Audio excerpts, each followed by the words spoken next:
Power.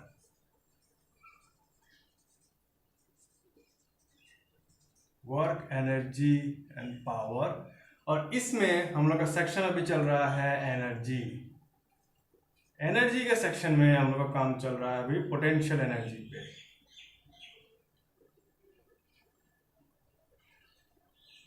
What is potential energy?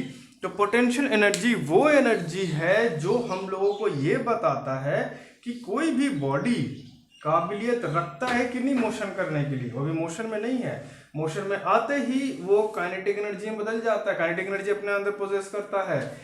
तो जब तक वो मोशन में नहीं है तब तक क्या वो मोशन में आ सकता है? क्या उसके अंदर ये काबिलियत है कि वो कोई भी काम कर सकता है? इसी के मेजरमेंट को कहते हैं पोटेंशियल। और वही पोटेंशियल में वो कितना एनर्जी धारण रखता है अपने अंदर, कितना रखा है, उसे कहेंगे पोटेंशियल एनर्जी। सो एक चीज याद रखना, potential energy is associated with configuration या पोजीशन। मोशन से ये कभी एसोसिएट नहीं रखता है, मोशन से हमेशा काइनेटिक एनर्जी की एसोसिएशन रखता है। पोटेंशियल एनर्जी हमेशा ही याद रखना या तो पोजीशन या तो कॉन्फ़िगरेशन से वो उसका नाता रहता है। पोजीशन का मतलब ये हो गया कि किसी चीज के रिस्पेक्ट में उसका पोजीशन क्या है, तो उसके अंदर पोटेंशियल एनर्जी आ सकता है। या फिर उसका पहले शेप कैसा था, अब कैसा है, इसके हिसाब से क्या वो अपने पुराने शेप में लौटने की काबिलियत रखता है। अगर रखता है तो बीच में कुछ काम निकाला जा सकता है उससे, वो होता है पोटेंशियल एनर्जी बाय कॉन्फ़िगरेशन। तो हम लोग पिछले दिन पोटेंशियल एनर्जी बाय पोजीशन कर लिए थे। For example gravitational potential energy क्या था उसमें? पोटेंशियल एनर्जी में हम लोग को मालूम है पोटेंशियल एनर्जी वेरीज या it depends upon position and दूसरा configuration.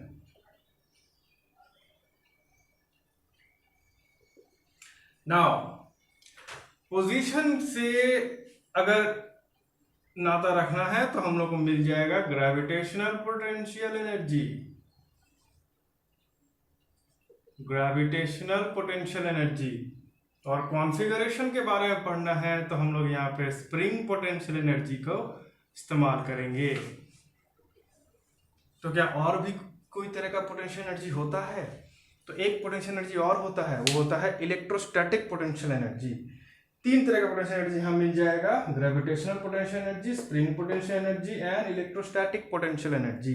Electrostatic potential energy class 12 में काफ़ी डिटेल में हम लोग को करने का मौका मिलेगा, तो उसके लिए हम लोग क्लास 12 में वक्त बर्बाद करेंगे। अभी वक्त बर्बाद करके अपना दिमाग में दही नहीं जाएंगे, बस अभी हम लोग ग्रेविटेशनल और स्प्रिंग को ही लेकर परेशान होंगे। ग्रेविटेशनल के बारे में हम लोग मालूम है पोजीशन पे डिपेंड करता है। दैट मीन्स पिछले क्लास में हम लोग इसमें डिटेल में डिस्कशन किए थे।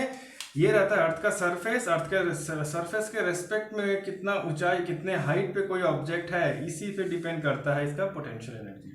यानी gravitational potential energy directly depends upon the height जहां पे ऑब्जेक्ट को रखा गया है। ऑब्जेक्ट का हाइट नहीं, वो कितने हाइट पे रखा गया है, ये डिपेंड करता है इस पे। नाउ अब हम लोग को एक चीज देखना पड़ेगा, पोटेंशियल एनर्जी स्प्रिंग में किस तरह से डिपेंड करता है, यानी कॉन्फ़िगरेशन पे कैसे ये डिपेंड करता है। तो स्प्रिंग का मोशन पहले समझते हैं हम लोग डिटेल में, धीरे धीरे करके स्प्रिंग को पढ़ते हैं और आगे की तरफ बढ़ते हैं। Suppose we take a frictionless surface. ये सरफेस फ्रिक्शनलेस है, एक हाइपोथेटिकल सिचुएशन पकड़ लेते हैं। Let this surface be a frictionless surface. यहां पे एक स्प्रिंग लाते हैं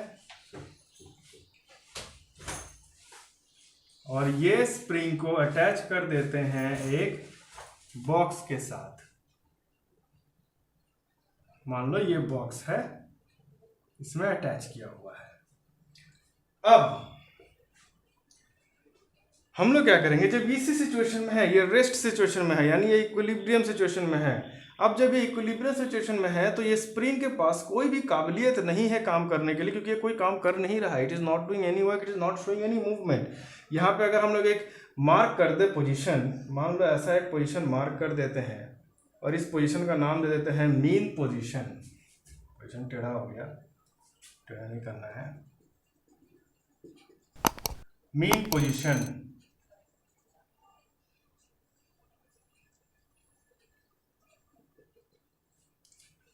ये अगर मीन पोजीशन हुआ या फिर इक्विलिब्रियम पोजीशन या stable position, in this stable position we will see that no motion या this spring is not capable of doing any kind of motion. इसका मतलब पोटेंशियल एनर्जी इज जीरो। कैसे इसमें डालेंगे पोटेंशियल एनर्जी, क्या change करेंगे, इसका कॉन्फ़िगरेशन चेंज करेंगे हम लोग। तो कॉन्फ़िगरेशन कैसे चेंज करेंगे इसको समझो। इसको पकड़ते हैं और मूव करते हैं, या तो टानेंगे या तो ठेलेंगे, कुछ भी कर सकते हो, या तो पुल या तो push, it's totally upon you, जो भी यहाँ पे करेंगे। सपोज इसको हम मूव करके अब यहाँ पे ले आते हैं,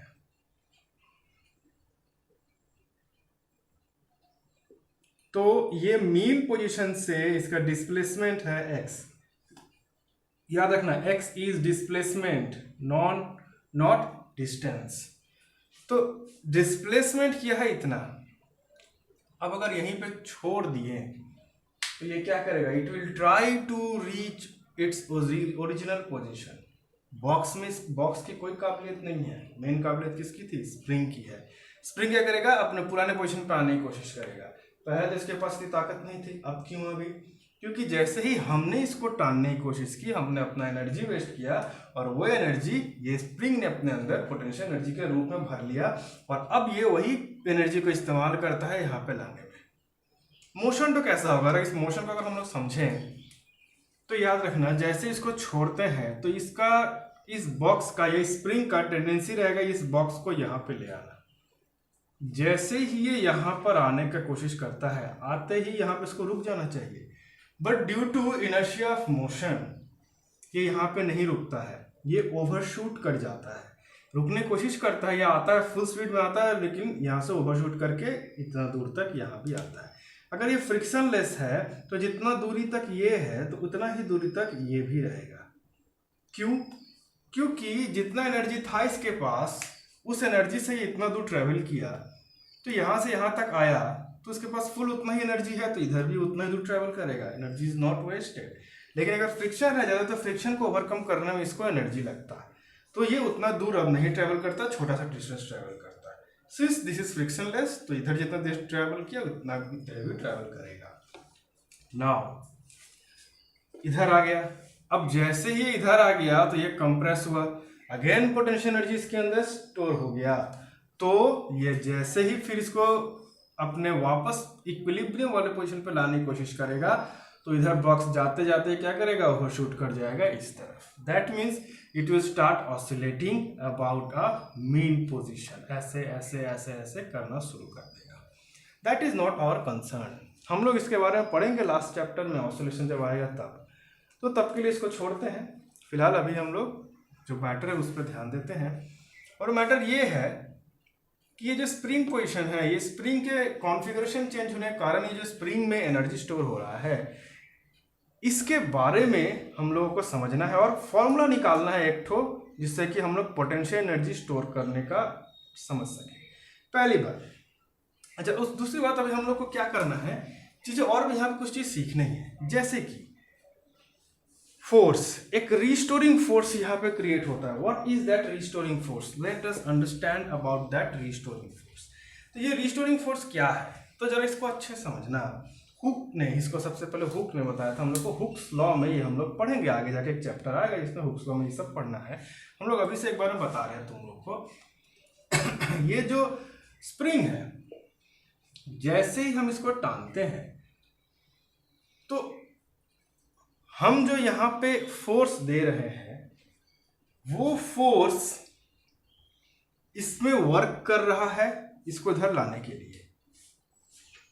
तो ये जो स्प्रिंग दिख रहा है, जब ये टान पड़ता है, जब ये पूरा खुलता है, तो एक स्यूडो फोर्स कह सकते हो जनरेट होता है। स्यूडो फोर्स भी नहीं है, वो फोर्स एक्चुअली में एग्जिस्ट करता है, झूठ का फोर्स नहीं है वो एक फोर्स एग्जिस्ट करता है जो कि इसको वापस अपने पोजीशन में लाने की कोशिश करता है। That force, what it does, it restores the original position और the configuration of this spring. So that force is known as restoring force. नाम बड़ा आसान है, मतलब समझ जाना इसका। Restoring force acts as a agent which tries to bring the object back to its original configuration। समझ में है? तो उसका कॉन्फ़िगरेशन ये है, अब ये स्ट्रेस्ड पोजीशन में है तो इसको वापस लाने की कोशिश करेगा, अगर इसको दबा दोगे कंप्रेस पोजीशन में है तो इसको वापस इसके स्ट्रेस्ड पोजीशन में लाने की कोशिश करेगा। जिधर भी तुम करोगे उसका उल्टा ही काम करेगा। तुम इसका पोजीशन चेंज करोगे, कॉन्फ़िगरेशन चेंज करोगे तो ये अपना कॉन्फ़िगरेशन के लिए वापस उल्टा लड़ेगा तुमसे और उसको ठीक करने की कोशिश करेगा। This is known as restoring force. अब ये रिस्टोरिंग फोर्स के बारे में हम लोग को कुछ निकालना है, फॉर्मूला निकालना है हम लोग को। चलो इसको करते हैं। तो Hooke's law, according to Hooke's law हम लोगों ने यहीं पे देखा था, जैसे ही हम इसको टानेंगे हमारा इसमें अंदर जो रिस्टोरिंग फोर्स जनरेट होगा वो धीरे धीरे बढ़ते जाएगा। क्योंकि इमेजिन करो कि ये एक स्प्रिंग है, इसको हम थोड़ा सा ही टाने हैं, बस यहीं से यहीं तक ले गए, तो बस अगर छोड़ दें तो ये स्प्रिंग को यहाँ से यहाँ तक आने में ज़्यादा वर्क नहीं करना है। इसके लिए फोर्स जो लग रहा है कम ही चाहिए, लेकिन अगर इसको पकड़ के यहाँ से यहाँ टान दिए तो यहाँ से यहाँ तक लाने में इसको बहुत ज़्यादा काम करना पड़ेगा। That means the restoring force required is much much greater. यानी रिस्टोरिंग फोर्स, कितना फोर्स इसको चाहिए अपने आप को वापस इसी पोजीशन में लाने के लिए। तो हम लोग देखते हैं कि रिस्टोरिंग फोर्स जो है FR बोल सकते हैं। This depends upon the displacement. ये जो डिस्प्लेसमेंट कर रहे हैं इस पर ये डिपेंड करता है। ठीक है, अगर ये इस पर डिपेंड करता है और किसी पर डिपेंड नहीं कर रहा है, हमको नहीं दिख रहा है, तो प्रोपोर्शनैलिटी हटाते हैं। तो this restoring force is equal to kx। Now what is this k? हम लोग को मालूम है it is a proportionality constant.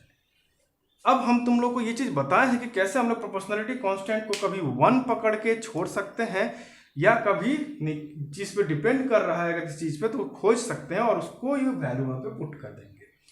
तो किसी चीज पे डिपेंड करता है ये हम लोग पता कैसे करेंगे? तो पता करने का हमारे पास एक ही तरीका है, सिंपल सी बात है।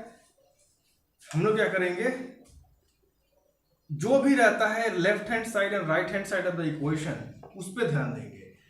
Right hand side of the equation जो रहता है उस सब चीजों का वैल्यू, जितने भी सब चीजों का वैल्यू प्रोपोर्शनैलिटी कांस्टेंट छोड़ के जितने भी चीजें हैं सारी चीजों का वैल्यू अगर हम लोग 1 कर दें तो अगर लेफ्ट हैंड साइड भी 1 आ गया दैट मीन्स प्रोपोर्शनैलिटी कांस्टेंट का वैल्यू भी क्या था 1 ही रहेगा, उसीलिए तो ये भी 1 आएगा। तो वही करके देखा गया, 1 मीटर की दूरी तक इसको टाना गया या 1 सेंटीमीटर या 1 यूनिट पकड़ लो, 1 यूनिट की दूरी तक इसको अगर टाना गया तो मेजर किया गया कि क्या फोर्स 1 न्यूटन आ रहा है कि नहीं। तो जैसे ही इसको 1 यूनिट तक टाना जा रहा है इधर देख रहे हैं कि फोर्स 1 यूनिट नहीं आ रहा है, the force is coming out something else, ज्यादा आ रहा है। तो जाहिर सी बात है कि K जो है डिपेंड्स ऑन समथिंग। ये जो K है ऐसे ही इसको हम नेग्लेक्ट नहीं कर सकते हैं, सस्ते में नहीं ले सकते हैं, इसके ऊपर लेकर हमको स्टडी करना है। तो जरा और सोचा गया कि क्या चीज हो सकता है वो वैरी कर सकता है। तो अलग अलग स्प्रिंग लिए गए और अलग अलग स्प्रिंग को लेकर एक्सपेरिमेंट किया गया। तो हम लोग को ये देखा गया कि इमेजिन करो एक स्प्रिंग लिए जो कि काफ़ी टाइट है, जैसे कि बाइक्स में लगने वाले जो स्प्रिंग होते हैं, साइकिल में लगने वाले स्प्रिंग होते हैं, वो एक स्प्रिंग लेते हैं। सपोज एक मान लो इतना बड़ा स्प्रिंग लिए और उसको पकड़ते हैं और यहाँ से यहाँ तक लाना है। उसको पकड़ के यहाँ से यहाँ तक लाने में जितना हमको ताकत लगा हम फील किए। अब मान लो दूसरा स्प्रिंग ले आते हैं, जैसे कि मान लो पेन में लगता है, टिक टक करने वाला जेटर का पेन रहता है उसमें लगता है।